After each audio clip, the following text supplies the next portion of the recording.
Bon, on va commencer. Bonjour à toutes et à tous pour cette rencontre sur le thème de la bataille culturelle. J'ai commencé par un petit prologue. Je suis un des libraires de la librairie du Muguet. C'est nous qui avons proposé cette rencontre.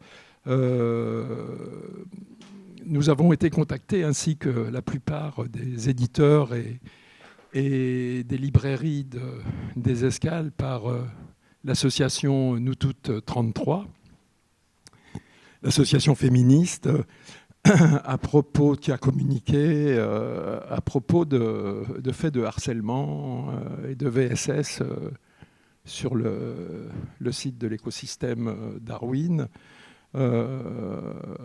Aussi bien au skatepark qu'à la boulangerie. Bon, des témoignages ont été recueillis. On a rencontré les copines de Nous Toutes 33. On leur a demandé quel était leur point de vue sur notre participation. Et elles nous ont dit que leurs paroles, vous avez le sentiment que leurs paroles étaient silenciées, comme on dit, et que la meilleure chose que nous puissions faire, c'était de venir là et de faire ce que je suis en train de faire, vous en parler, vous le dire, et vous dire qu'il y a un communiqué de Nous Toutes 33 qui est ici, que je vais poser là sur le tapis, et que nous vous invitons à lire, nous vous invitons à vous informer et à vous faire un point de vue.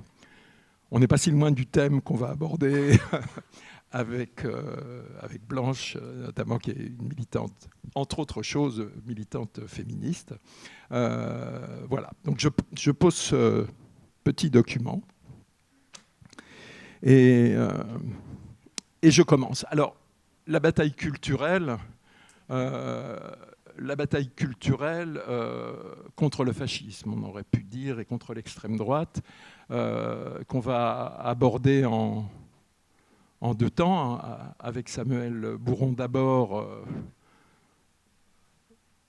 qui va nous expliquer comment, si on peut dire, sur le plan culturel, il y a eu une hégémonie des idées d'extrême droite et que la période est assez pénible pour toutes celles et ceux qui portent des valeurs d'émancipation. Et on a l'impression que c'est une parole qui s'entend quasiment plus, en tout cas dans l'espace politico-médiatique. Donc la première partie, on va passer une demi-heure avec Samuel, va être assez plombante. Et après, une bouffée d'air frais avec Blanche, qui a écrit donc un livre qui s'appelle La bataille culturelle et qui va nous expliquer comment on peut remonter la pente. Voilà. Ce n'est pas un livre de recettes, mais enfin, il y a quelques idées, il y a quelques pistes. Donc on a 1h30, une demi-heure avec Samuel, une demi-heure avec Blanche, et puis avec évidemment des interactions, grosso modo, entre deux, et puis ensuite, si vous le voulez bien, ou si vous en avez envie, une demi-heure avec vous, si vous avez des questions, des remarques. Voilà, on va procéder comme ça. Donc je commence avec Samuel.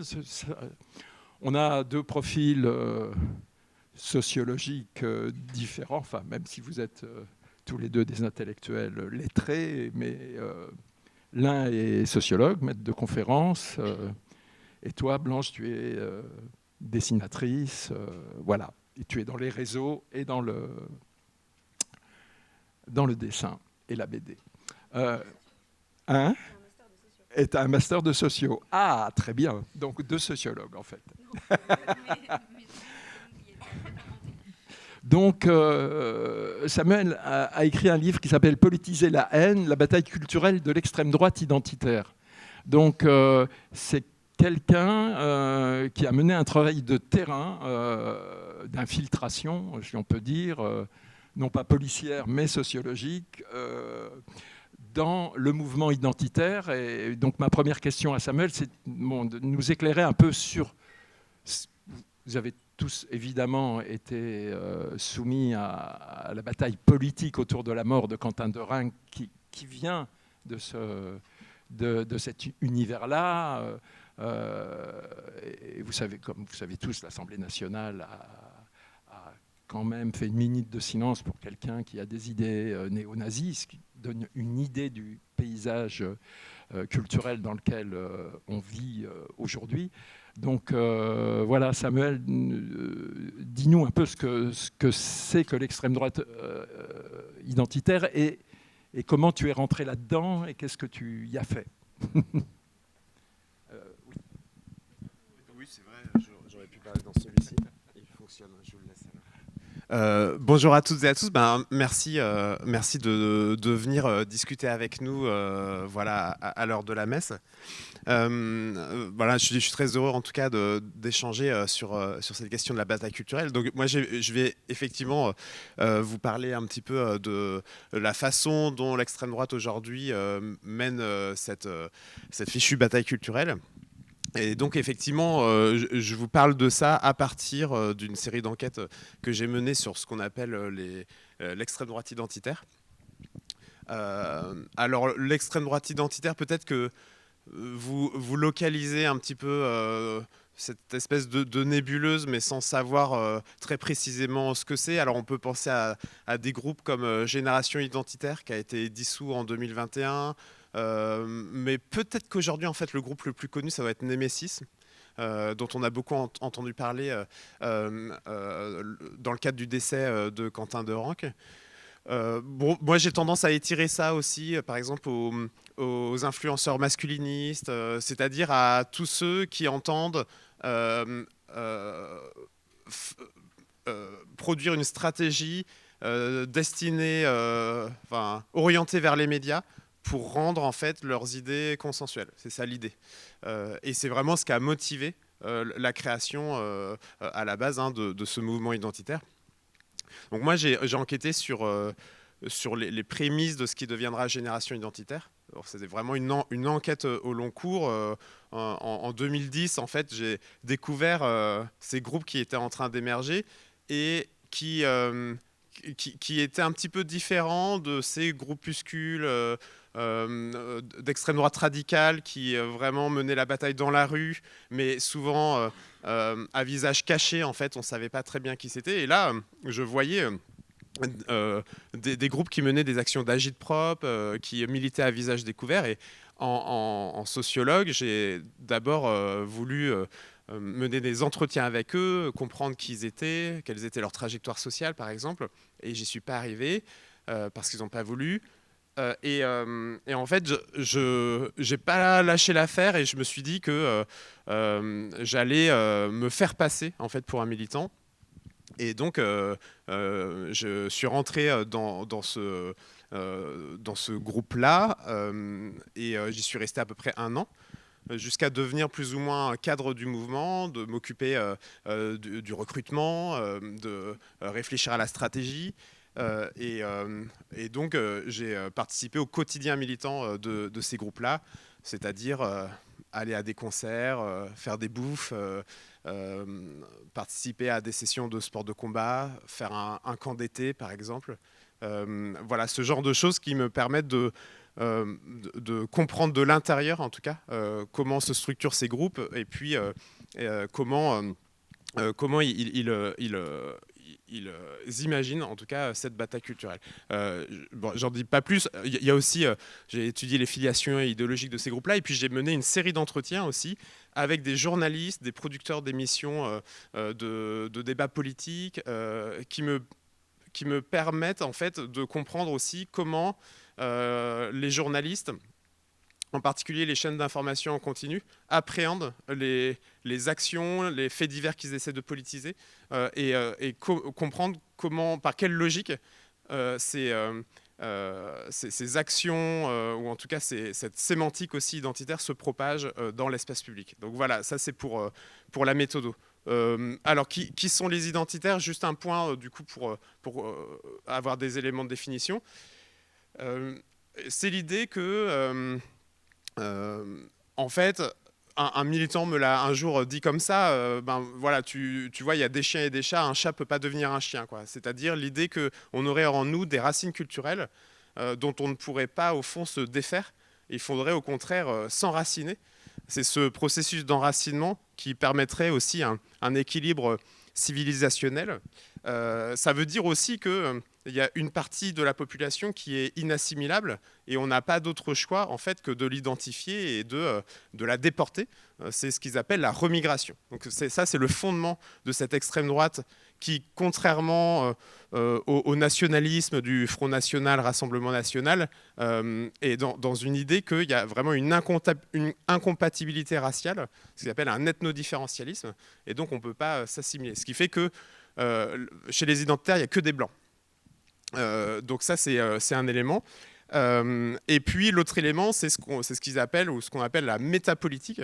C'est une idée qui reprenne un penseur marxiste, communiste, qui s'appelle Gramsci, qui vient de la gauche, Gramsci qui disait en substance attention les marxistes, vous êtes en train de sous-estimer en fait la façon dont l'idéologie dominante se reproduit et se fonde sur des structures culturelles, l'école, les médias, la culture, etc.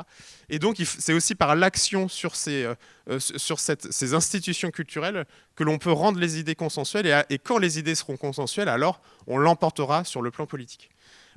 C'est ça que les identitaires, alors d'abord, l'extrême droite des années 60 va reprendre dans un contexte où ils sont minoritaires. Ils se disent, bon, en fait, il faut arrêter d'être dans cette stratégie marginale, en fait. Il faut essayer de pénétrer les masses, en gros, et de mener cette bataille culturelle. Bon, les identitaires ont tout simplement repris ça et ont essayé de le moderniser. En prenant, j'anticipe un peu sur ce que va dire Blanche, en reprenant aussi des éléments de la gauche, et notamment d'une gauche qui va être beaucoup dans l'agite-propre, l'agitation et propagande, voilà, des opérations de communication qui visent à attirer l'attention des médias. Et il s'inspire notamment de groupes comme Greenpeace, mais en l'adaptant à l'extrême droite. Donc ça, c'est les deux fondements, je dirais, des identitaires, l'ethnodifférentialisme et la métapolitique. C'est comme ça qu'on peut les définir. Ce qui m'a semblé justement assez intéressant dans ton bouquin, enfin moi qui avais un peu une image des identitaires comme des petits groupuscules gravitant autour du Rassemblement national et du Front national auparavant, petits groupuscules de fascistes de rue, de gros bras. Le bouquin montre que c'est pas que ça, c'est-à-dire qu'il y a une connexion entre ça, c'est aussi ça. Hein. Encore une fois, on en a eu l'exemple il y a peu de temps.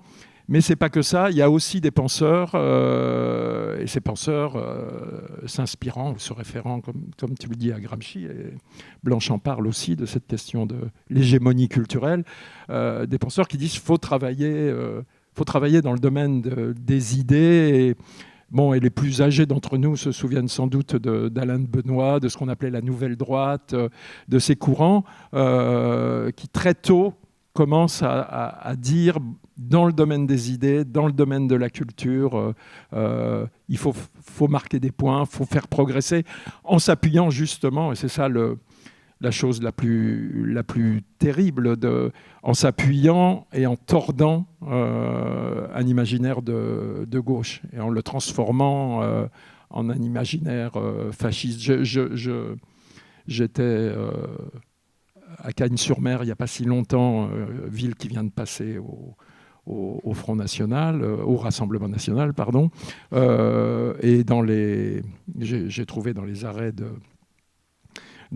de bus, des tracts de courants identitaires locaux, et misant avec un imaginaire s'appelant Soleil Noir, avec un imaginaire d'empowerment libertaire dans la fiction, dans ce qui est raconté. Et ce sont des tracts fascistes.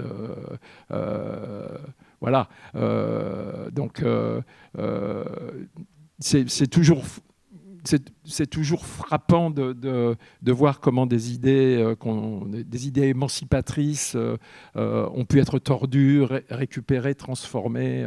Et ça a été une des forces de ce mouvement identitaire. Donc voilà, je trouve que c'est important dans le bouquin, la manière dont il montre à la fois l'existence d'un fascisme de rue, aux marges, autour, et alimentant le Rassemblement national, et le fait que ces gens, et c'est ce qui m'a frappé dans la dernière partie de ton livre, là-dedans, il y a des gens qui savent très bien ce qu'ils font, très bien la manière dont il faut parler pour être entendu.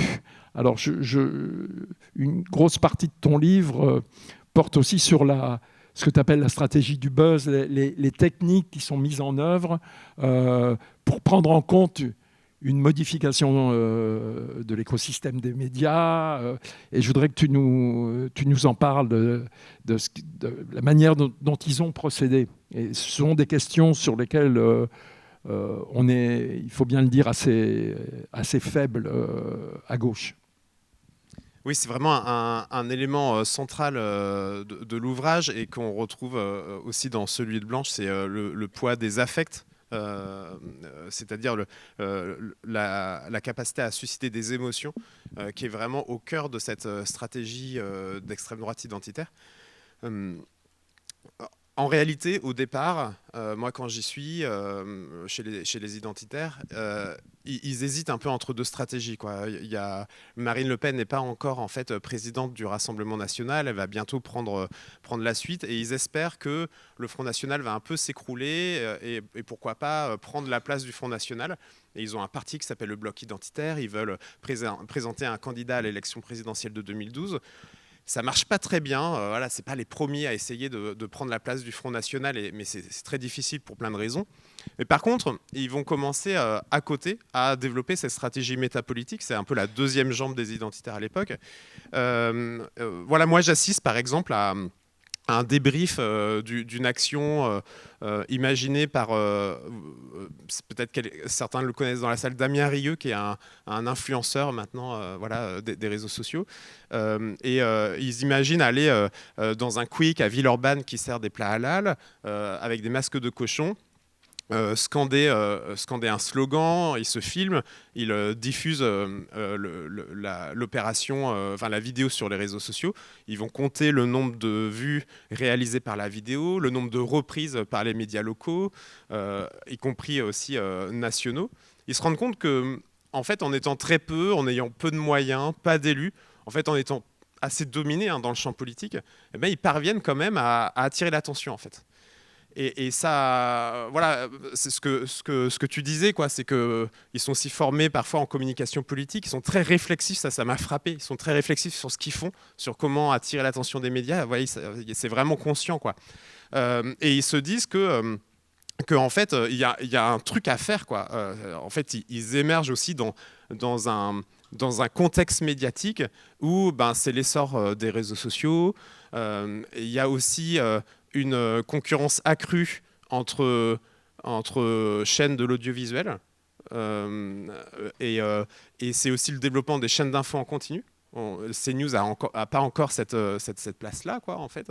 Bref, il y a tout un écosystème médiatique qui vont faire que ils vont essayer ces chaînes-là, elles vont essayer de se tirer la bourre pour faire le plus d'audience. Cette logique d'audience, elle est très importante. Pourquoi ? Parce que plus vous allez être dans l'audience et plus vous allez notamment augmenter la part de faits divers dans vos journaux télévisés. Et en fait, il y a une augmentation du nombre de faits divers entre 2002 et 2012, donc la période à laquelle j'enquête, de 73% dans les médias. Parce que sur une chaîne comme BFM, il y a beaucoup de temps d'antenne à combler. Et ce qui fait que ils vont s'engouffrer là-dedans. Alors qu'est-ce que ça change de passer par les faits divers plutôt que par une une stratégie politique très traditionnelle. Alors j'entends quoi par traditionnel? Ça va être faire un programme politique, proposer des solutions, identifier des problèmes et proposer des solutions, être dans des stratégies électorales. Ça va faire que vous allez être dans une concurrence avec d'autres partis politiques, que vous allez être couvert par des journalistes politiques, vous allez mettre en avant des démonstrations, des programmes proposant des chiffres, par exemple. Ça, c'est assez classique, mais les identitaires ne vont pas du tout faire ça. Eux, ils vont essayer de produire de l'émotion, en fait. Ils vont essayer, y compris, de polariser, c'est-à-dire qu'à un moment donné, par exemple, ils font une action qui s'appelle l'apéro saucisson pinard, je ne développe pas là-dessus, et l'idée, par exemple, ça va être de créer des groupes Facebook antifascistes pour dénoncer sa propre action. C'est assez intéressant parce qu'ils ne sont plus du tout sur l'idée que ça pose un problème si la gauche les dénonce, quoi. Au contraire, ça leur fait de la pub, ça les rend visibles. Et il y a un truc qui ressort, c'est peu importe ce qu'on dit de nous, tant qu'on parle de nous. Il faut occuper en fait l'espace médiatique à tout prix, quitte à jouer la provoque. En fait, c'est ça la stratégie du buzz, c'est jouer vraiment sur la viralité et essayer de politiser en fait les faits divers.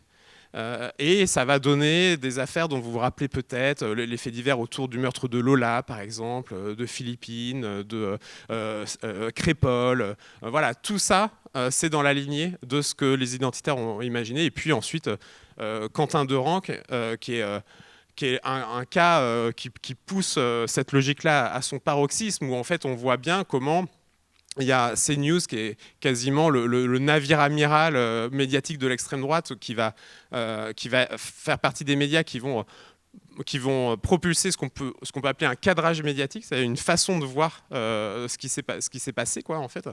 Et ce qui est important, me semble-t-il, dans l'écosystème que je décris, c'est que CNews est une chaîne d'infos en continu. Ça veut dire que ça permet d'avoir un traitement de l'actualité dite chaude. Et ça va faire que toutes les chaînes d'infos en continu vont s'aligner sur un cadrage qui est que il y a un militant d'extrême droite qui a été tué par un antifasciste, ce qui est vrai factuellement, mais sans les éléments de contexte encore derrière. Et ça contraint en quelque sorte tous les politiques, y compris les politiques de gauche, à prendre position, en fait. Et je ne vous refais pas l'histoire hein, jusqu'à la minute d'hommage à l'Assemblée nationale, reléguant le journalisme d'enquête vraiment à la traîne. C'est vraiment quelque chose qu'on voit aussi avec Trump, où en fait, il sort une dinguerie, quoi, en fait, et le temps de démonter, le temps d'argumenter derrière, en fait, il est déjà passé à autre chose. Et ça crée une sorte de sidération qui va largement profiter en fait, à l'extrême droite, au sens où ça leur permet d'avoir une maîtrise relative des cadrages médiatiques.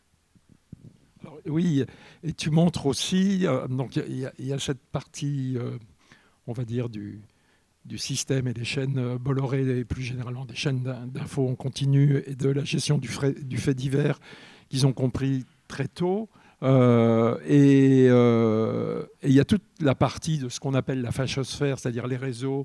Et j'ai été frappé, par exemple, du portrait que tu fais d'une militante identitaire que peut-être que certains d'entre vous ont déjà vu sur les réseaux, qui est Thaïs Descuffon, et de la manière dont elle peut s'embarquer sur la thématique de la crise de la masculinité. Donc, on peut dire que c'est un thème social, mais aussi culturel. Et elle monte son petit business, elle se transforme donc de militante identitaire, enfin elle se transforme en petite entrepreneuse, influenceuse. Explique-nous le business actuel de Thaïs Descuffon et quelle est sa signification justement. Ah oui, c'est vraiment une partie de l'enquête qui moi m'a fasciné parce que je connaissais pas très bien la dernière vague des influenceurs masculinistes. Je connaissais des idéologues comme Alain Soral, qui est intéressant. Alain Soral, c'est un antisémite mais qui a commencé en fait sa carrière. Donc un antisémite qui est vraiment très influent à l'extrême droite. Il est très connu, c'est un modèle pour beaucoup d'influenceurs masculinistes. Et en fait, ce qui est intéressant, je fais un détour par Alain Soral pour arriver à Thaïs Descuffon. Ce qui est intéressant, c'est qu'Alain Soral, en fait, il a commencé sa carrière d'essayiste, de masculiniste, en fait, par un ouvrage qui s'appelle Sociologie du dragueur. Et en fait, il est arrivé par le masculinisme et ça lui a permis de passer dans des émissions, dans des talk shows, des émissions de divertissement, genre C'est mon choix, où il se retrouve face à des militantes féministes dans des émissions où on met en équivalence finalement l'opinion masculiniste où on aurait le sentiment en nous d'être floué en fait par le féminisme progressiste et puis des féministes qui vont argumenter justement, enfin on retrouve cette opposition entre les affects d'un côté et puis les démonstrations logiques des violences subies dans un système où effectivement les femmes sont dominées par les hommes de façon très rapide. Et ça va lui permettre justement cette existence médiatique qu'il n'aurait pas pu avoir avec, je dirais, une démonstration racialisante assez classique d'extrême droite, quoi. C'est aussi ça que va faire cette extrême droite identitaire, c'est, je dirais, rendre parfois les idées peut-être plus euphémisées, plus ludiques aussi. C'est vraiment une démarche que moi j'appelle de popularisation, au sens où l'idée c'est de rendre ces idées-là un peu grand public.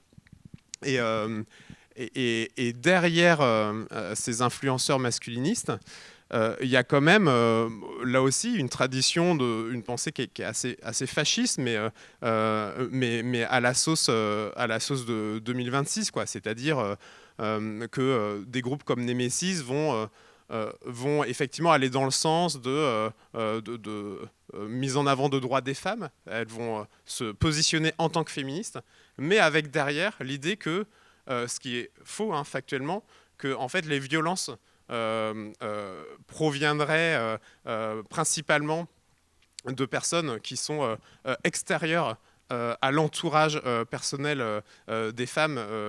Voilà ce qui n'est pas le cas. Et donc, ça va leur permettre d'articuler ça avec l'ostracisation, la stigmatisation, notamment du monde musulman, et donc d'articuler leur pensée avec celle des identitaires.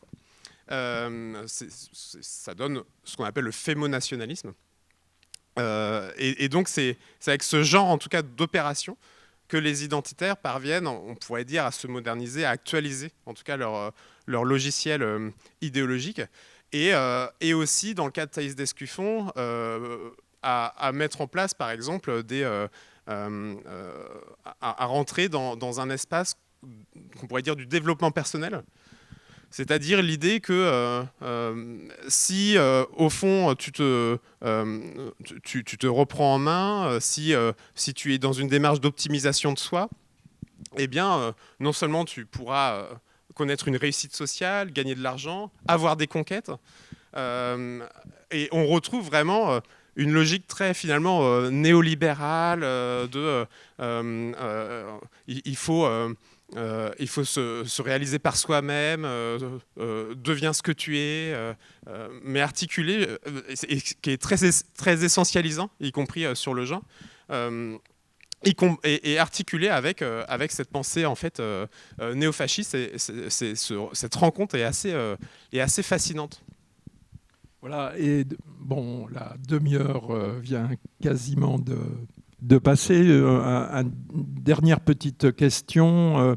Dans cette, on va dire, nébuleuse qui gravite autour du Rassemblement national, qui l'alimente en idées, on a beaucoup parlé de ceux qui sont à l'extérieur en tant qu'influenceurs et tout, mais un certain nombre de ces identitaires ont fait carrière.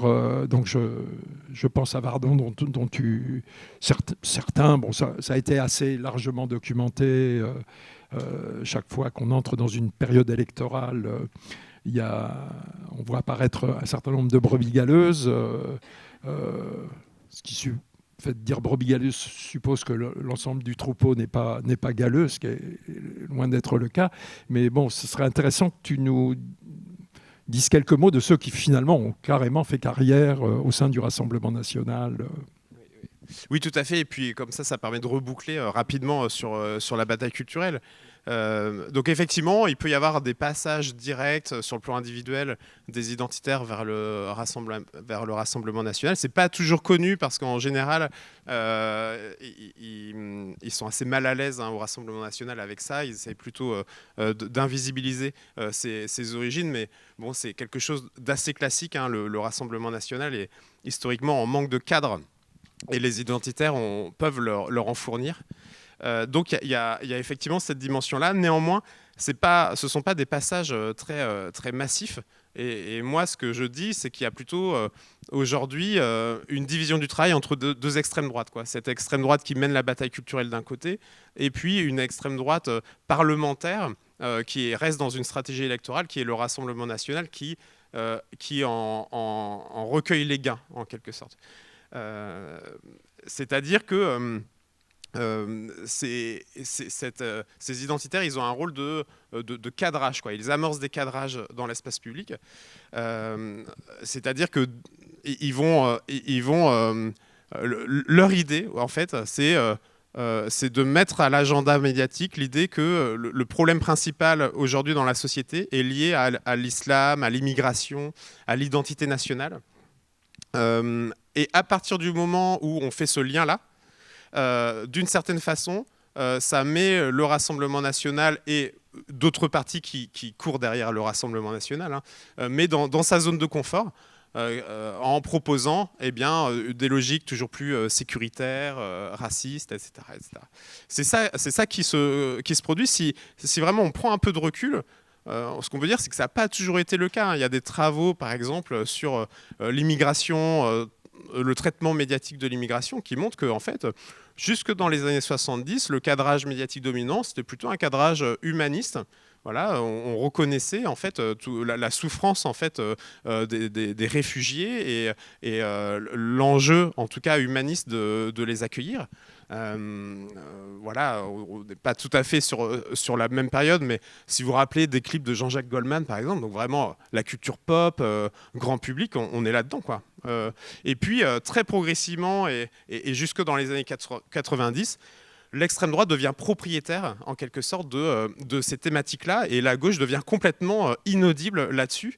Et ça fait le lien, je pense, avec ce que va dire Blanche, mais ça nous met à gauche dans une position défensive. C'est-à-dire que la gauche passe son temps en fait à jouer en défense, quoi, à essayer de démonter ce que dit l'extrême droite, etc. Et il y a une grande difficulté finalement à imposer ses propres cadrages, ses idéaux d'émancipation, de justice sociale, etc. C'est quelque chose qui me semble assez criant de l'écosystème, en tout cas politique et médiatique dans lequel on se trouve. Et juste pour aussi dire que moi, la façon dont je travaille la bataille culturelle, c'est...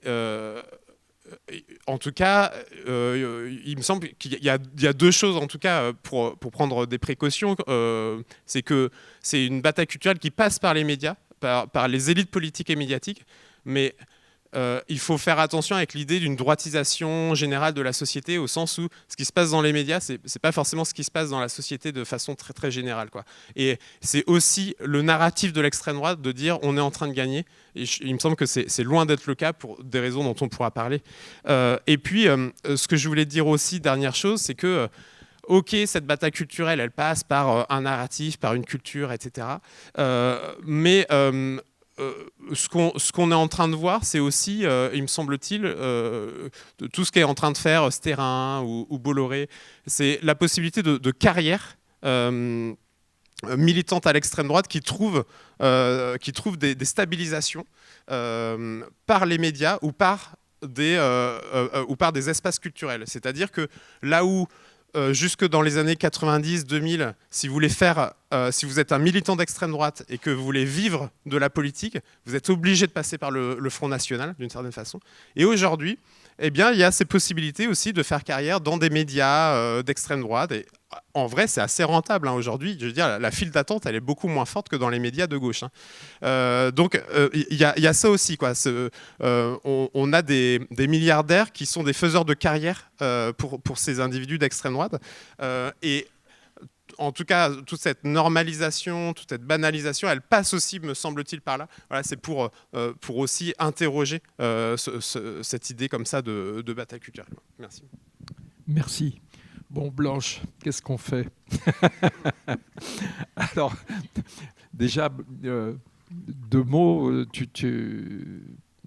Tu dessines, mais tu es aussi une militante féministe. Tu as milité à Alternativa, j'ai vu, et tu es toujours à Action Justice Climat. Voilà. Donc une militante, une activiste, donc, et tu dessines. L'univers de la bande dessinée, moi, je n'ai aucune compétence, mais les plus jeunes libraires connaissent Mythes et Meufs, et tes bouquins se trouvent sur la table là-bas et à la librairie Crazy Cats. Alors, tu t'es sorti un peu de ton domaine en écrivant ce bouquin qui s'appelle La bataille culturelle, qui comporte des... T'es aussi, j'ai oublié, tu es aussi une Instagrammeuse, qui est un autre domaine qui pour moi est un continent inexploré. Et tu as écrit ce livre qui est un essai qui comporte une partie dessinée. Chaque tête de chapitre commence par une petite BD. Et c'était quoi ton idée de t'inscrire justement sur ce terrain-là, de l'essai, qu'un essai politique? Ah oui, il te faut un micro. Et ben justement, c'était peut-être pour pallier au fait que beaucoup de personnes considèrent que les réseaux sociaux c'est un continent inexploré et que ça va pas être forcément la manière dont ils vont être exposés à des idées politiques.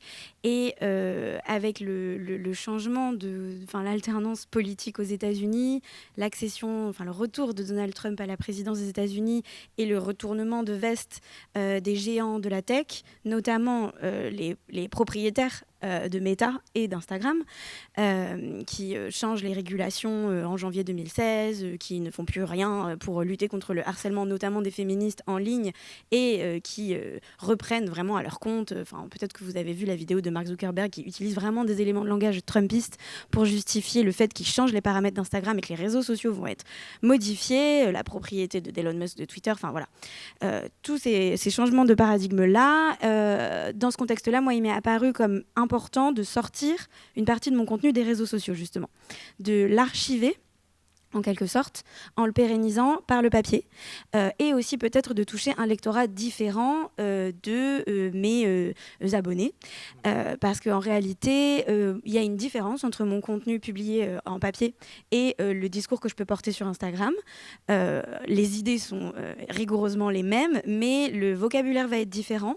Le contexte par rapport à l'actualité, la réaction à l'actu va être différent aussi, et les interactions, puisque Insta c'est vraiment c'est marrant, j'avais jamais fait le rapprochement, c'est instantané. En le disant, je trouve ça rigolo. Bref, c'est très très contemporain. En fait, la réaction est immédiate, alors que la BD ça se fait sur le temps long, et avant d'avoir un retour de lecture, il peut s'écouler plusieurs mois. Donc, il y avait une petite différence, et je me disais, en librairie, on n'a pas forcément accès à toute ma pensée, entre guillemets. Et si jamais un jour Meta vraiment vire complètement facho et décide de supprimer mon compte, comme ça a été fait de nombreux activistes qui ont été censurés, ou tout ça, de me bannir, je perdrais une grande partie de mon travail. Donc la nécessité de le sortir des réseaux, elle se faisait sentir.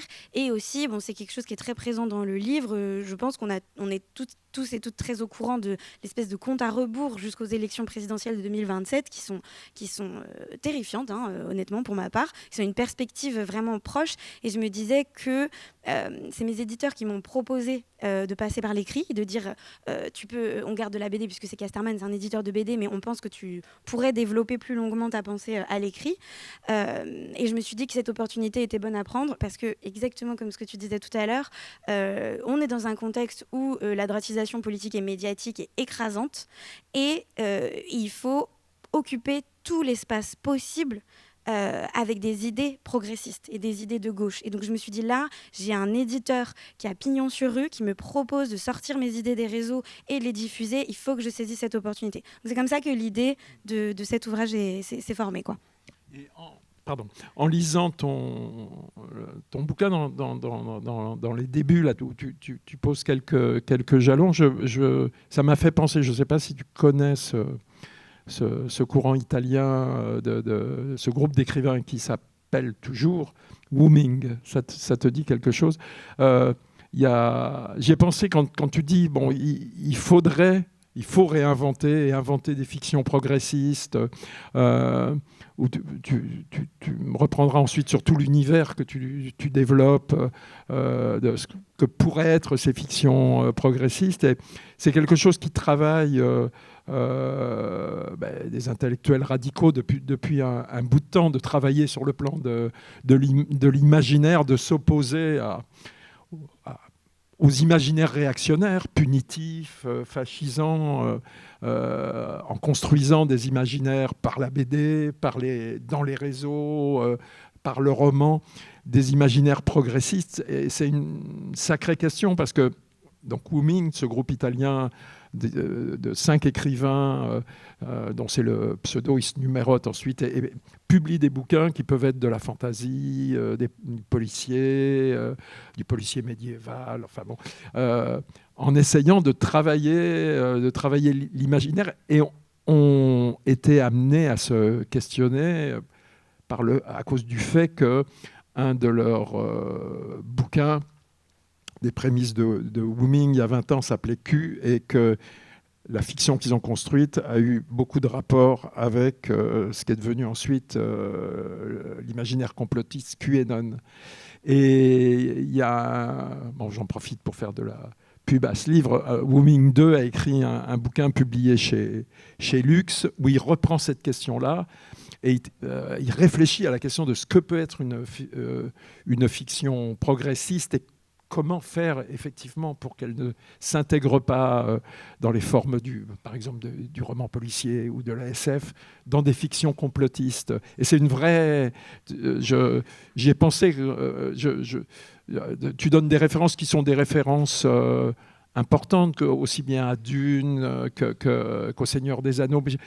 J'aimerais que tu nous dises un peu plus tes réflexions sur ces questions-là.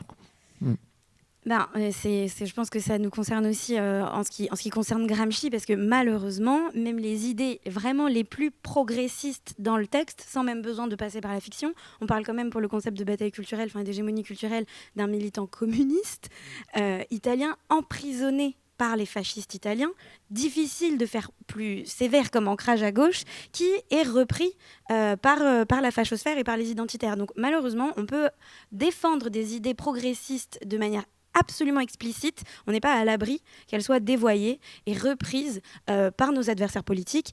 Et c'est intéressant parce que je trouve qu'on se pose beaucoup cette question pour la fiction et pas assez pour les théories en fait et les essais alors qu'en fait elle y est tout aussi sensible en fait, c'est tout aussi susceptible d'être repris. Ça paraît fou mais voilà, par exemple pour parler des fictions, Star Wars où littéralement les personnages qui sont des très méchants sont habillés comme des nazis, et ben ça arrive à être repris par des identitaires qui s'identifient aux gentils dans Star Wars, je comprends pas comment c'est possible, et qui dévoient complètement le message. Et c'est pareil pour Le Seigneur des Anneaux, il y a des réinterprétations fascistes de narrations qui sont absolument ouvertement progressistes en dépit du bon sens et enfin du bon sens, en dépit de ce que la logique narrative voudrait qu'on lise. Et pour moi, la réponse à ça, déjà, c'est de multiplier les fictions progressistes, parce que je pense que si on sature, parce que là, on dirait que je reprends des discours de l'extrême droite, mais c'est eux qui nous ont piqué nos idées. Quand on parle d'agit-prop ou quand on parle de faire des événements médiatiques parce qu'on est dominé dans le champ médiatique et qu'on n'a pas de budget, c'est la gauche, en fait, à la base. C'est vraiment des militants écolos. Tu parlais de Greenpeace, Action Justice Climat, Alternativa, c'est exactement ce qu'on faisait, c'est-à-dire, en fait, je vais me mettre avec une pancarte et je vais asperger le ministère de peinture rouge parce qu'il a du sang sur les mains et personne nous écoute. Et peut-être que si je me mets devant un bâtiment officiel, les caméras vont se tourner vers nous et enfin, on va parler d'écologie à la télé parce que ça semble intéresser personne. L'extrême droite s'est saisie de ces techniques qui sont intrinsèquement militantes, en fait. Et donc, du coup, moi, je pense qu'il faut saturer. Non, pas bombarder.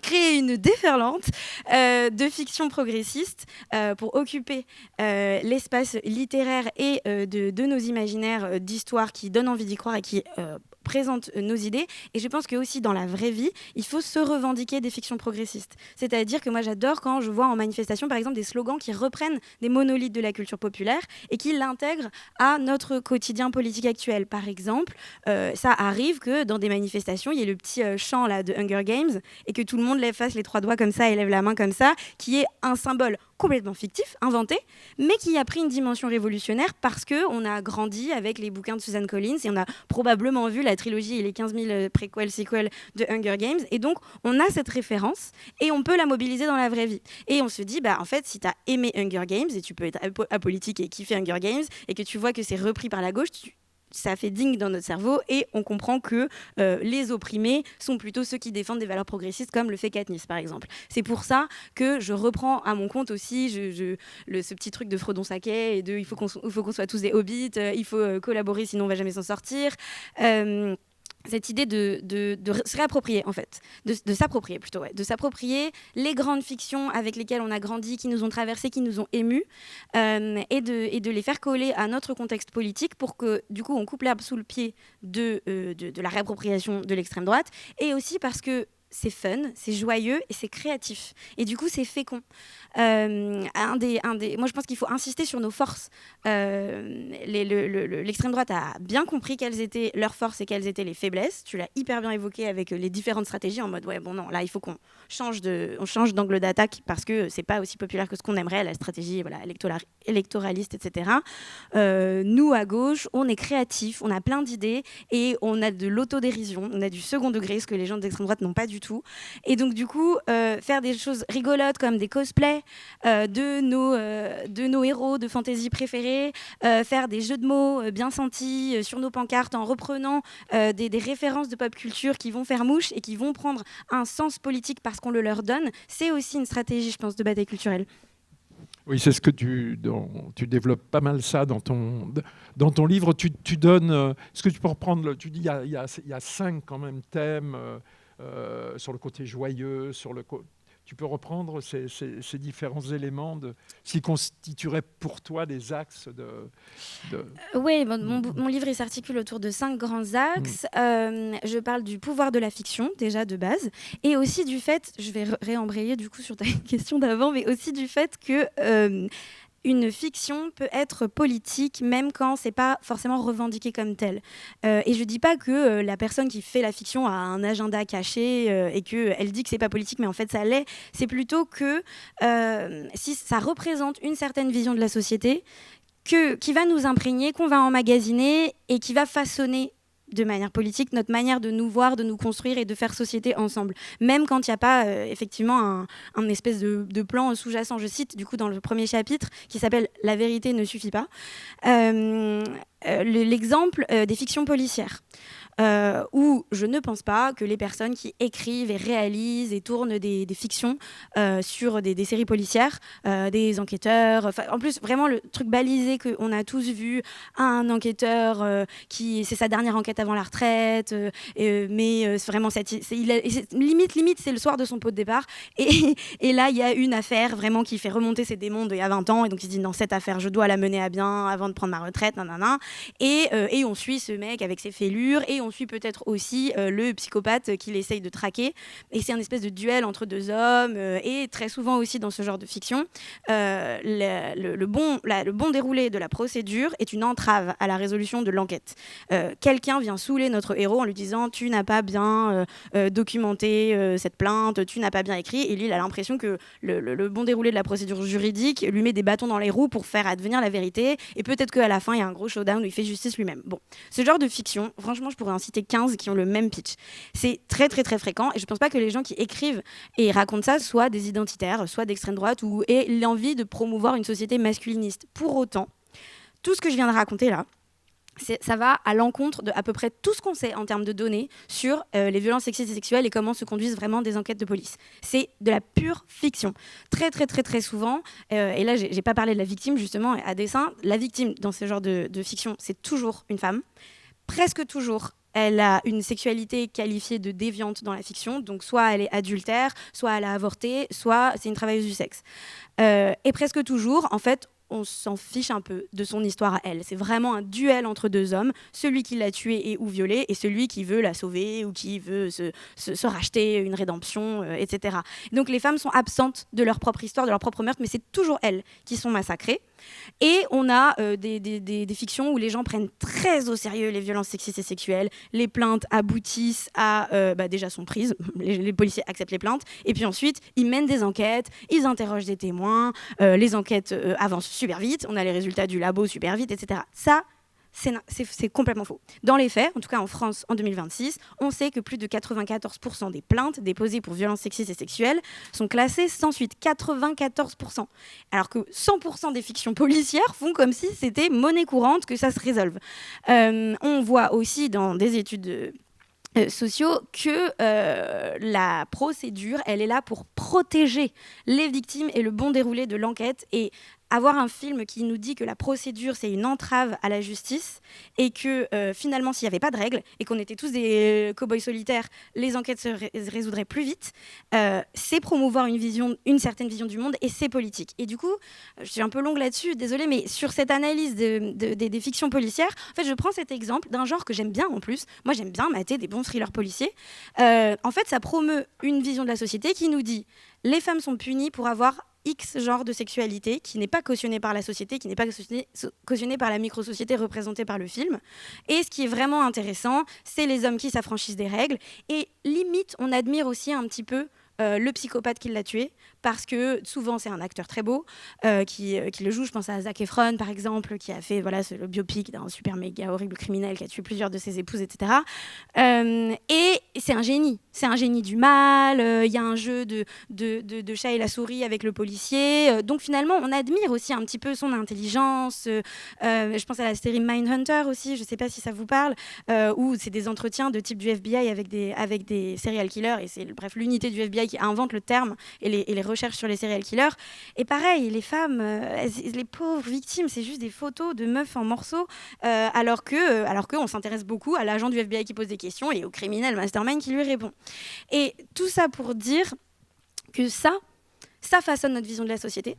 Déjà, ça remplit notre cerveau de clichés complètement erronés sur le traitement des violences sexistes et sexuelles.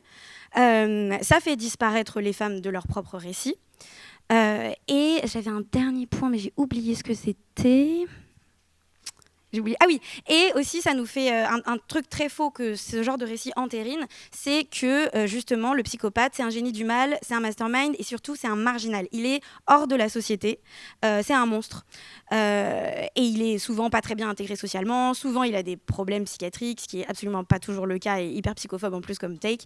Et une fois sur deux, c'est de la faute de sa mère s'il est comme ça. Donc, non mais je rigole pas, hein, c'est vraiment extrêmement fréquent. Alors qu'on sait aussi ce que les études prouvent, ce que les féministes disent depuis des décennies, c'est que le tueur, il est pas marginal, il est bien intégré dans la société, c'est le bon père de famille, c'est le mari, c'est le frère, c'est le pote, c'est le coloc, c'est quelqu'un de notre cercle social. Plus de 80% des viols et violences sexistes sont commises par des personnes de l'entourage de la victime. Et donc voilà, tout ça pour dire que il y a des fictions qui sont en fait en essence masculinistes, mais qui ne sont pas revendiquées comme telles, qui sont même peut-être pas conscientes de l'être, mais qui imprègnent notre vision de la société, notamment notre vision des femmes, des minorités, de la sexualité. Et donc, j'utilise ce long exemple dans mon premier chapitre pour dire, nous, quand on fait des fictions progressistes, ça ne veut pas forcément dire filmer que des manifs et avoir un discours politique ultra explicite, mais essayer de inverser la tendance de comment est-ce qu'on perçoit certains phénomènes qui traversent notre société, notamment les VSS. Eh bien, oui. Moi, je vous ai récité mon premier chapitre. J'en reste sans voix. Non, mais c'est un bon exemple à la fois par rapport à ce que disait Samuel, que effectivement, les idées véhiculées par les identitaires s'insèrent dans un background, notamment sur les questions du genre masculiniste, qui remonte à loin. Je veux dire, cette histoire du roman policier, j'en lis plus depuis un bout de temps, mais c'est une des caractéristiques structurelles en dehors du nom et qui fait que le personnage du policier dans le roman policier pose déjà problème, et déjà quand même un hommage à la police, point barre. Et donc, toutes ces vertus masculinistes qui sont mises en avant sous des formes sans cesse renouvelées. Enfin, là, tu donnes plein d'exemples dont j'ignore la plupart, mais qui montrent que de ce côté-là, rien n'a changé. Donc, effectivement, sur ton premier chapitre, ce qui est intéressant aussi, c'est d'insister sur cette question. Il s'agit une fiction progressiste, c'est pas forcément une fiction explicitement militante. Enfin bon, ça, c'est la vieille question du rapport entre l'art et la politique. En général, le discours militant est à sa place dans certaines circonstances, mais inopérant en ce qui concerne la matière artistique. C'est une autre forme de s'adresser à la sensibilité des gens. Et dans ton deuxième chapitre, on n'abordera donc pas les 5 vu le temps qu'il nous reste. Non, je ne vais pas résumer les 5, je vais faire juste une petite table des matières. Oui, parle de cette question de la joie et de l'optimisme. Voilà, l'optimisme est révolutionnaire et le pessimisme est réactionnaire. Une fois qu'on l'a dit, on est forcément quand même un peu pessimiste. Actuellement, c'est dur de ne pas l'être. C'est moins optimiste et pessimiste que un peu ce que je disais. Bon, je vous fais juste la table des matières hyper rapide et après j'enchaîne sur la joie militante. Du coup, le deuxième chapitre, c'est la joie militante n'est pas une naïveté. Ensuite, le troisième chapitre, il s'intitule, c'est un peu provocatif, ça s'intitule Arrêtez de voter pour les Harkonnen. Donc c'est une référence à Dune et je file en fait la comparaison entre les très très méchants de la saga de romans et de films Dune, qui sont les barons Harkonnen, avec l'extrême droite, et je dis en fait si on aime bien Dune, c'est pas pour eux qu'on a envie de voter. Voilà, donc je reprends un petit peu mon truc que je vous ai fait sur Star Wars avant. Le troisième chapitre s'appelle, le quatrième, c'est Être du côté des persécutés. Je parle de la minorité juive et de la bataille culturelle qu'on a, à mon sens, perdu dans la lutte contre l'antisémitisme, puisque nos pires ennemis, c'est-à-dire l'extrême droite et les néo-nazis, se revendiquent défenseurs des juifs. C'est un non-sens. Et donc j'essaye de déjouer cet horrible piège dans lequel on est tombé. Et enfin, le 5, c'est une éthique féministe. Et donc je revendique justement tout ce qu'on disait un peu sur art et militance, la pratique en fait, d'une éthique féministe dans notre manière de consommer de l'art et de la culture. Et je parle aussi des nombreuses victoires que j'estime qu'on a remportées en termes de bataille culturelle, surtout dans le champ féministe. Et ça rejoint en fait la question de la joie militante, parce que c'est pas tellement être optimiste et pessimiste et faire des prédictions ou des pronostics sur ce qui va se passer, mais c'est plutôt de, encore une fois, mettre l'accent sur nos forces et en fait, quelque chose qui m'est apparu, et je pense dont il faut qu'on se saisisse, c'est que quand il y a quelque chose qui se passe bien, l'extrême droite n'a rien à dire. C'est-à-dire qu'elle a beau vouloir saturer le discours, elle ne le sature que de mauvaises nouvelles. Parce qu'elle carbure à la peur, à la terreur, au mécontentement, au point de tordre le réel, comme tu le disais, au point de dire « Oh, les hommes souffrent, les pauvres, ce sont des célibataires involontaires, il faut qu'ils regagnent leur virilité », alors que dans les faits, ce sont les femmes qui souffrent de la domination masculine.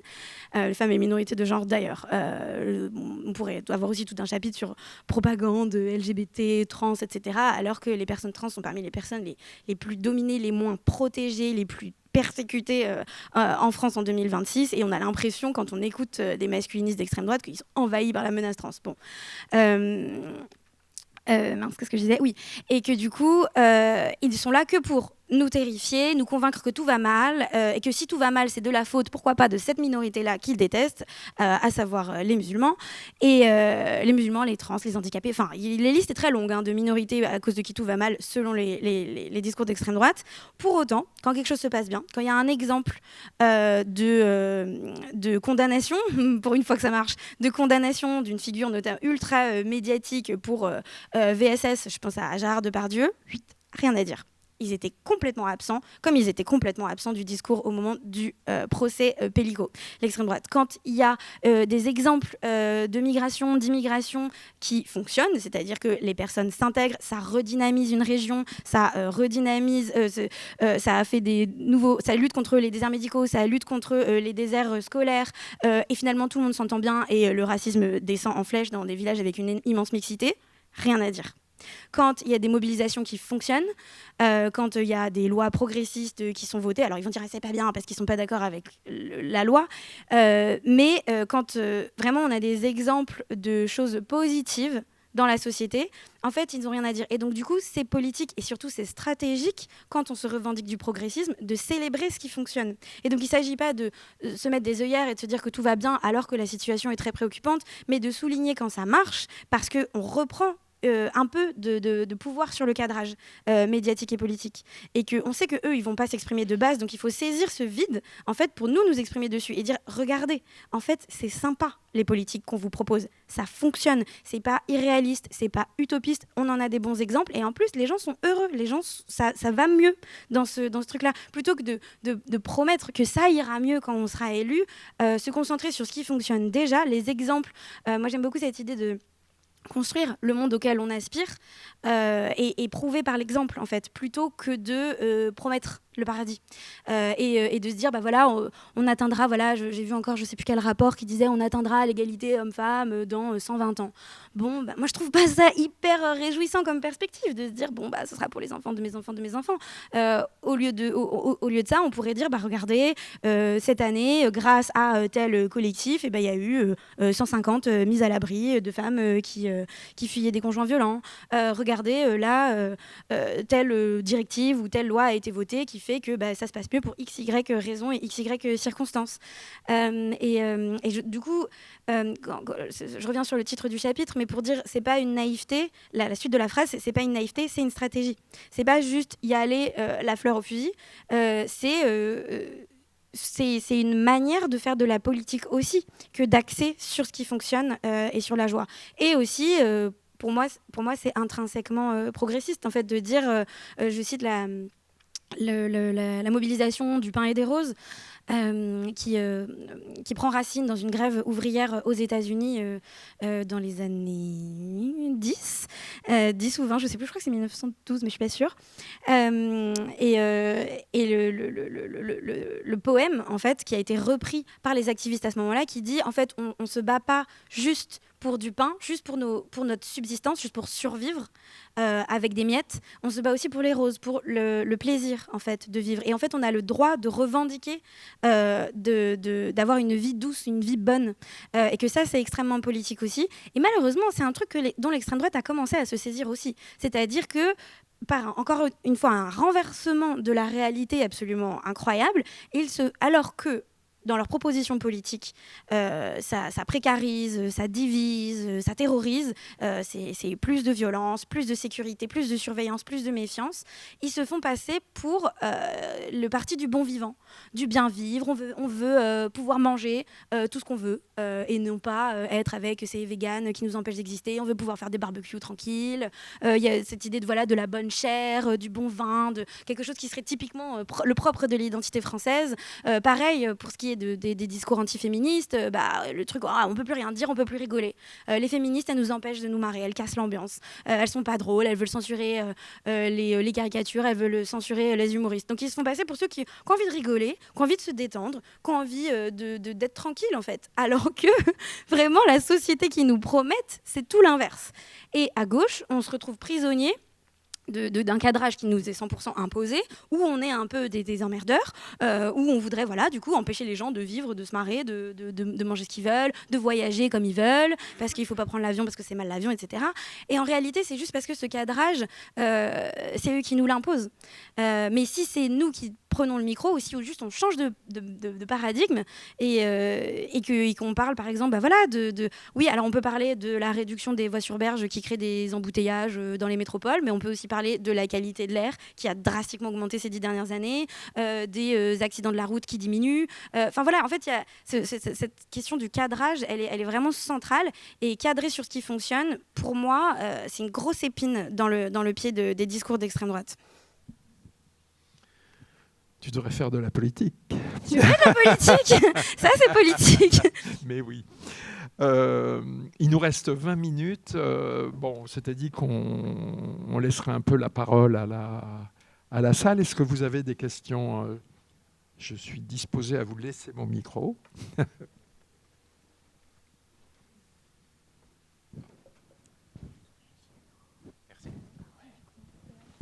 Oui, bonjour.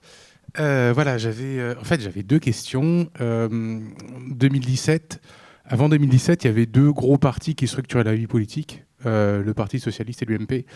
Le MoDem jouait le rôle d'arbitre, et autour de ça, vous aviez le Front de gauche et le Front national qui jouaient en quelque sorte le rôle, on va dire, d'éminence grise, c'est-à-dire les forces politiques qui imposaient des thèmes aux campagnes, par exemple, présidentielles.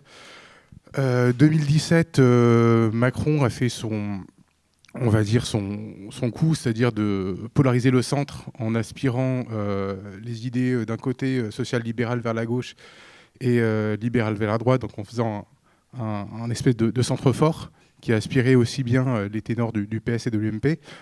La question, déjà, première question, est-ce que la radicalisation des discours politiques aussi bien à droite et à gauche résulte du fait que forcément Macron a fait un centre fort qui a radicalisé de fait les différentes oppositions qu'il pouvait y avoir, ou est-ce que au contraire c'est dû à l'émergence peut-être des réseaux sociaux qui ont donné la parole à des gens qui ne l'avaient pas avant et qui a rendu visible l'invisible, on va dire.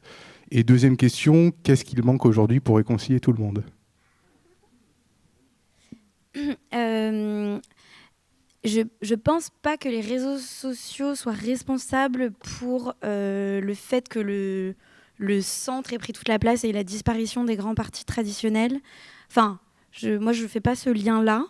J'ai l'impression qu'en termes de bataille culturelle, j'y pensais quand je t'entendais parler, ceux qui ont le plus remporté la bataille culturelle récemment, c'est le parti macroniste et l'ultralibéralisme en fait. Et j'ai l'impression que ça a profité à l'extrême droite parce qu'ils ont su s'insérer dans leur logique néolibérale, alors que de fait, dans des partis plus progressistes et de plus en plus à gauche, on va lutter contre le néolibéralisme et contre l'ultracapitalisme, et que donc du coup, c'est beaucoup plus difficile. Je t'entendais parler de carrière militante à l'extrême droite, c'est beaucoup plus difficile de faire une carrière avec des gros guillemets militante à gauche ou à l'extrême gauche, tout simplement parce que c'est pas rémunérateur, parce que les gens le font pas pour la thune ou pour leur carrière, et que donc du coup il y a un énorme déséquilibre de ce point de vue-là, et que l'extrême centre en fait c'est le parti des ultra riches, c'est le parti des inégalités de richesse qui profite nécessairement plus aux idées de droite et d'extrême droite, je crois. Enfin moi ça c'est ma réponse à moi, je pense, c'est que ça s'est accentué très très très très fort depuis 2017, depuis 10 ans, une décennie de macronisme.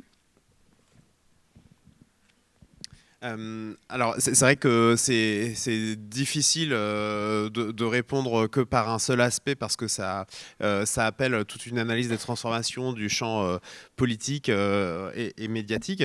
Bon, si je reprends un petit peu quand même les grandes analyses de ce qui s'est passé, en tout cas depuis 2017, ce qu'on peut dire, c'est que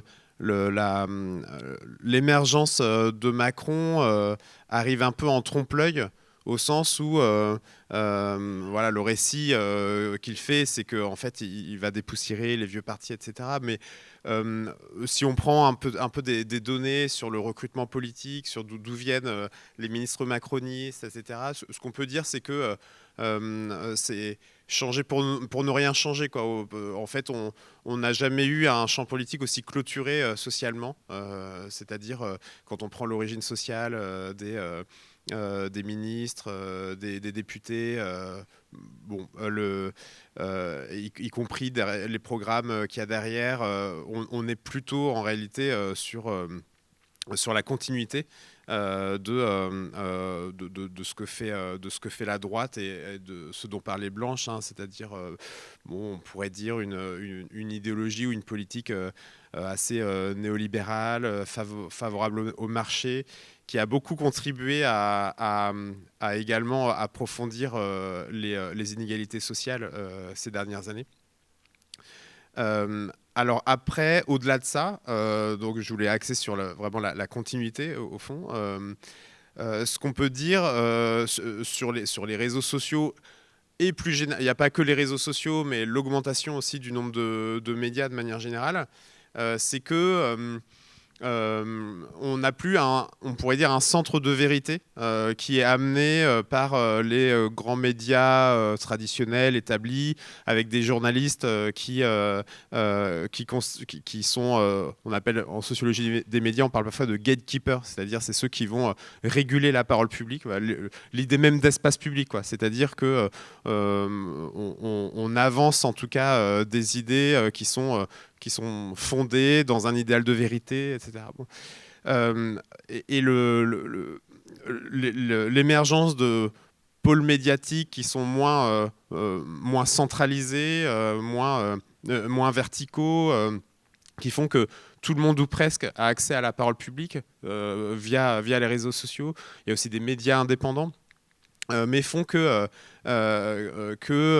on a la possibilité de croire à ce que l'on veut, on pourrait dire, et de suivre des médias qui nous sont assez ajustés.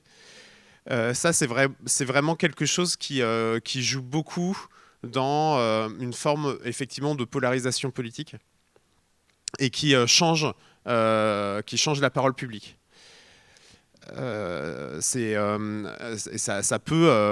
peut faire que dans un média, je reviens sur les cas que moi j'ai étudiés, hein, sur CNews, il y a une forme de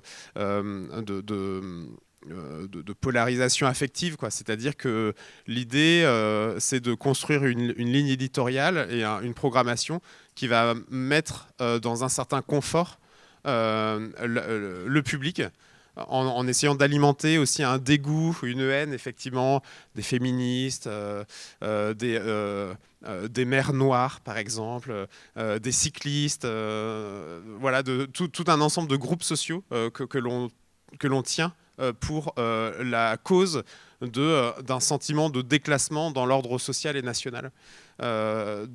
Ça joue beaucoup, effectivement, dans aussi le fait, pour certains politiques qui sont tentés, effectivement, de conforter affectivement le public qui le suit, quoi. Bonjour, je vous remercie pour vos recherches et vos livres que je n'ai pas encore lus, hein. Et ma question est la suivante. Dans les années 30, une partie de la droite, évidemment de l'extrême droite, disait il vaut mieux Hitler que les Fronts populaires. Est-ce qu'on n'est pas encore à ce point-là? Deuxième chose, vous ne croyez pas qu'en fait, si l'extrême droite elle réussit à percer dans les réseaux sociaux, etc., c'est tout simplement parce que nous avons, et je m'inclus, abandonné l'éducation populaire, la discussion avec les gens, plutôt qu'aller anonymement dire n'importe quoi sur Internet. Moi, ce n'est pas ma culture, donc je n'ai pas de réseaux sociaux. Et là aussi, pourquoi se plier à ça? Pourquoi ne pas créer nos propres réseaux sociaux et ne pas payer à des gens qui sont à des milliers d'années de nos idées, comme Meta et compagnie? Pourquoi aller débattre là-dedans? Pourquoi ne pas sortir et ne pas donner de l'argent à ces gens-là qui sont en train d'anéantir notre pensée, notre culture, et qui en plus ils sont fascisants? Donc pourquoi rentrer là-dedans? Ça, c'est, voilà. Évidemment, il a plusieurs options, bien sûr. Et ensuite, donc,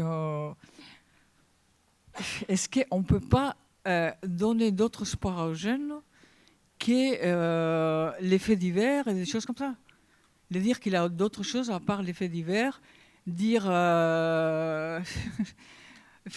c'est pas parce que la culture française, elle est très vaste. Et Molière n'était pas d'origine française. On ne peut pas mettre ça aussi en avant et dire...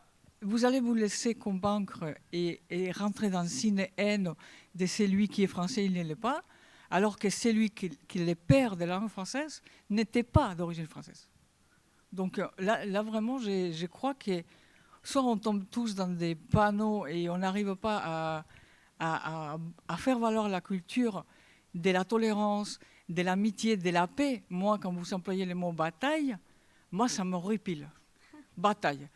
Le monsieur Macron, il lui disait que c'était la guerre contre les virus du Covid. Mais on va tous rentrer là-dedans. On n'a pas d'autre chose à faire que rentrer dans des batailles. Voilà, c'est ma question. C'est un peu décousu, mais bon, voilà, c'est moi.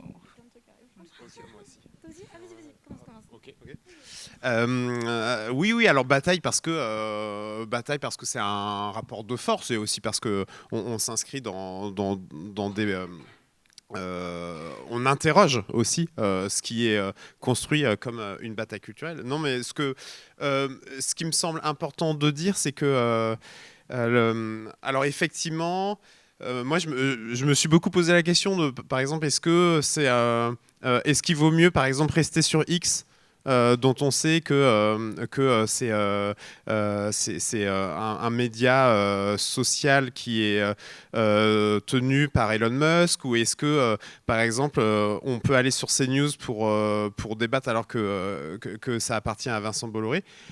Moi, je dirais plutôt qu'il ne faut pas y aller parce que je pense qu'on ne peut pas complètement dissocier, en tout cas, ce qu'on appelle un peu les tuyaux, quoi. Enfin, c'est-à-dire le média en lui-même et le message qu'on peut y faire passer, au sens où sur X, il y a un système algorithmique qui va objectivement invisibiliser des paroles progressistes et faire émerger des comptes en fait, d'extrême droite. Et je pense que, en tout cas, passer notre énergie là-dedans n'est pas forcément la meilleure stratégie. Et de la même manière, aller sur un plateau de CNews où il va y avoir peut-être une personne vaguement progressiste avec 3-4 personnes réactionnaires, c'est un peu être un faire-valoir et légitimer en fait un dispositif médiatique qui permet de dire que tous les camps politiques sont représentés. Et aussi, en tout cas, j'aimerais pas qu'on pense en sortant de là que si la gauche perd, c'est aussi juste parce qu'elle n'arrive pas à bien communiquer, quoi. Au-delà de ces logiques de communication, c'est aussi un espace médiatique, en fait, une structure qui est aujourd'hui favorable à l'extrême droite et qui fait que des petits groupes comme les identitaires parviennent à en tirer parti, en fait. Parce que tout simplement aujourd'hui il n'y a pas une chaîne comme CNews, enfin l'équivalent, je sais pas, Blast par exemple, à côté, c'est une petite PME, quoi, en fait. Structurellement, les moyens matériels favorisant la propagation de cette idéologie sont absolument gigantesques, en fait. Et donc la gauche fait ce qu'elle peut. Et je pense qu'il y a plein de groupes qui sont très actifs, par exemple dans l'éducation populaire, qui font des choses merveilleuses, mais qui sont tout simplement pas soutenus suffisamment aussi par les pouvoirs publics, qui n'ont pas les mêmes réseaux, les mêmes structures derrière. Bon, je ne veux pas monopoliser la parole.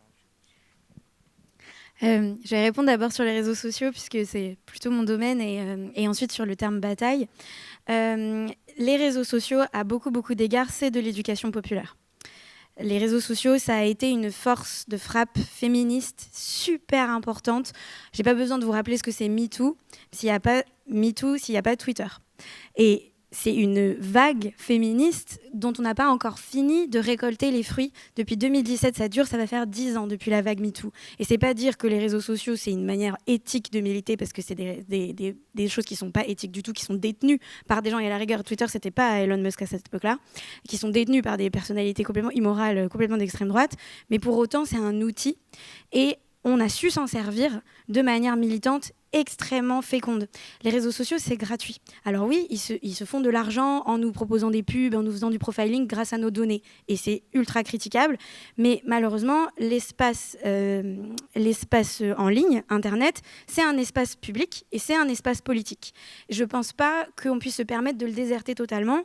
Et l'alternative aux réseaux sociaux, c'est les blogs, les sites Internet. Mais un blog, il faut l'héberger. Ça coûte de l'argent. Il faut être référencé sur les recherches Google. Ça aussi, ça coûte de l'argent. Et si on n'en a pas, et ici, on se bat contre Goliath parce que, encore une fois, les GAFAM possèdent beaucoup de notre espace public d'Internet. Notre référencement de notre blog féministe, qui nous coûte déjà de l'argent, il sera tout pourri et personne ne va le lire. Alors que les réseaux sociaux, on est énormément à être dessus. Du coup, c'est pas des réseaux qui sont forcément plébiscités. Quoique, en fait, c'est plébiscité par des gens de tous horizons politiques. Donc, c'est comme une agora dans laquelle je pense qu'on aurait tort de se censurer.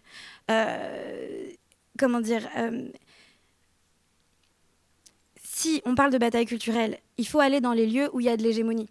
Si on fait du progressisme entre progressistes, on a moins, je trouve, de force, de conviction, parce qu'on ne se confronte pas aux gens qui pensent différemment de nous. Si on va dans des réseaux sociaux où on sait qu'on peut tomber, effectivement, sur des masculinistes, sur des gros racistes, sur des identitaires d'extrême droite, on doit créer du contenu divergent, du contenu dissident, dans cette hégémonie d'Internet, cette hégémonie réseaux sociaux qui est de plus en plus à droite, de plus en plus conservatrice. Donc c'est aussi une stratégie, et j'ajouterais que c'est une stratégie que les progressistes, et là je parle vraiment d'expérience, les féministes en particulier, payent très cher. C'est horrible de militer sur Instagram. On le fait parce qu'on a l'impression que c'est utile, mais en termes de menaces de mort, de menaces de viol, de harcèlement, les troubles en fait, de sommeil, d'anxiété que ça déclenche, c'est beaucoup des militantes que je côtoie. C'est un tribut en fait, qu'on paye parce qu'on a l'impression que c'est un champ de bataille qui vaut la peine d'être investi. Et donc moi je pense que il ne faut pas faire que ça. Et d'ailleurs, plus ça se polarise avec la droitisation des GAFAM, etc., plus je trouve que c'est douloureux et difficile de militer dans ces espaces. Et du coup, on réfléchit en fait collectivement à se dire c'est un peu la balance bénéfice-risque. C'est peut-être qu'à un moment donné, ça va me coûter trop cher de continuer à militer dans ces espaces, et j'aurai l'impression que finalement, c'est pas utile parce que ma toute petite voix dissidente, elle sera complètement engloutie par l'hégémonie réac. Du coup, ça vaudra plus la peine et je me concentrerai sur d'autres espaces. Là, je pense qu'on n'est pas très loin de la limite, mais pour l'instant, j'ai l'impression quand même qu'on a encore des choses à faire avec cet outil de réseaux sociaux. Je pense que la campagne des législatives de 2024 doit beaucoup à la mobilisation en ligne des activistes progressistes. Plus récemment, outre-Atlantique, on a eu la campagne du maire de New York, progressiste Zoran Mamdani, qui doit aussi beaucoup à l'endorsement des influenceurs et des politiques et des personnalités publiques sur les réseaux sociaux. Donc on peut faire des choses bien avec cet outil qui est un peu une pomme empoisonnée, vraiment je le reconnais. Et ensuite sur le terme de bataille, moi c'est mon proverbe préféré, c'est « il faut choisir ses batailles ». C'est que je fais que des métaphores un peu militaires depuis tout à l'heure. C'est un vocabulaire très martial. D'ailleurs, militant, mais militant, ça vient de milites. On est des soldats. C'est terrible, mais tout notre vocabulaire de lutte, d'ailleurs lutte sociale, est imprégné de cette idée qu'on est dans un combat quelque part. Je dis pas guerre justement parce que j'aime pas ça, parce que je trouve que c'est viriliste et délétère. Pour autant, les batailles, quand on dit mener une bataille féministe, ou une bataille culturelle, ou une bataille juridique, une bataille pour la garde de ses enfants, c'est pas forcément négatif. Ça veut dire exactement comme tu l'as souligné, qu'il y a un rapport de force, qu'on a des adversaires, pas des ennemis, des adversaires politiques, des gens avec qui on est en désaccord, et des gens à qui il faut s'opposer. Et je pense qu'il y a vraiment des personnes qu'on peut convaincre et des personnes qu'il faut combattre. Et combattre idéologiquement, il ne s'agit pas d'aller tabasser des gens, mais pour le coup, quand on parle de front populaire, encore une fois, franchement, je pourrais multiplier les exemples, mais il y a vraiment cette idée de faire front et de monter des barricades contre les idées réactionnaires qui nous envahissent. Donc, moi, je l'assume, ce terme de bataille. Je sais que c'est pas forcément le discours le plus féministe de reprendre un vocabulaire très martial comme ça. Mais je pense qu'il faut la mener, en fait, cette lutte. Et peut-être on peut dire mouvement social au lieu de lutte sociale, mais là, il y a eu les 130 ans de la CGT l'année dernière. Et, ils ont sorti un album exprès pour ça, fin 2025, qu'ils ont performé à la fête de l'UMA. Et le titre de l'album, c'est « La lutte est belle ». Et donc, ça reprend un peu le truc du pain et des roses. Je pense que c'est pas un oxymore d'allier la beauté, la douceur, la revendication de paix, et de l'autre côté, la lutte, le mouvement, les frictions qui sont nécessaires à des évolutions sociétales. Je voulais juste rajouter quelque chose. Bon, je suis censé être le modérateur, mais ce que je dirais pas très modéré. J'ai entendu dans vos propos là, les deux questions, quelque chose qui est de l'ordre comment on arrive à être consensuel. Je crois que c'est une illusion, c'est une illusion à l'échelle de la civilisation, des sociétés, de la politique, quel que soit le secteur. Les choses avancent aussi parce qu'il y a des accords et dissensuels. Et là, le fascisme essaie de créer un peuple de droite sur des valeurs de droite, sur des valeurs clivantes. Et face à ça, mener la bataille culturelle, c'est contribuer à créer un peuple non pas désarmé, non pas visant le consensus, mais affirmant des valeurs d'émancipation. Voilà. Et donc, ça suppose aussi de lutter contre les valeurs virilistes et guerrières, mais c'est quand même une bataille qui a mené, je crois que c'est ce que vous avez dit tous les deux, la bataille à mener contre les idées racistes est une bataille. On ne peut pas faire consensus viser le consensus avec des racistes, ni penser qu'on va tous les convaincre. Il a été, je pense, expliqué suffisamment clairement tout à l'heure qu'on est face à un appareil important en termes de moyens financiers, mais aussi de construction de subjectivités individualistes et en partie réactionnaires, qui pensent qu'il est plus simple et plus confortable quand on est blanc de viser l'exclusion des moins blancs que de s'affronter à d'autres blancs possédant les moyens de production et nous exploitant. Donc toutes ces questions font forcément l'objet de... Merci à toutes et à tous.